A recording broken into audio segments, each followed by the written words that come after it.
Fatma Kajembe, and I think my brother has brought out all the issues that we wanted to talk about.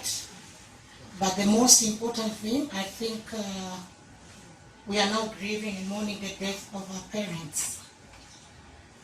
And this, I think, has been confirmed by everyone. It was because of the pandemic.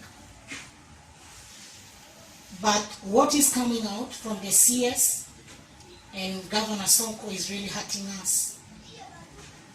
In fact, from the person, CS, we expected him to talk so important issues about the pandemic.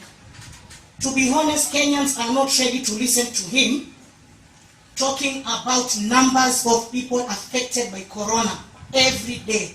He does not help any Kenya telling us the amount of people affected by this country. He should come out professionally every day and tell us what strategies does the Ministry of Health have put in place to stop the spreading of this pandemic in the country. Not pinpointing an individual saying so and so has affected.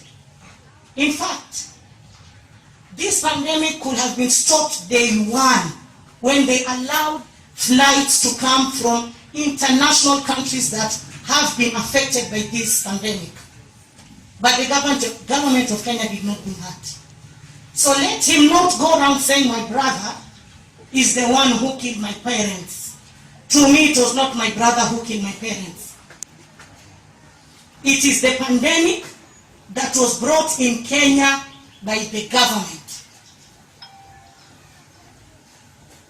Today, it's not only my parents who passed on. There are many Kenyans who have lost their parents, their friends, brothers and sisters and children because of this pandemic. I'm not saying why, because it is us. He has to mention it in public, blaming my brother for it.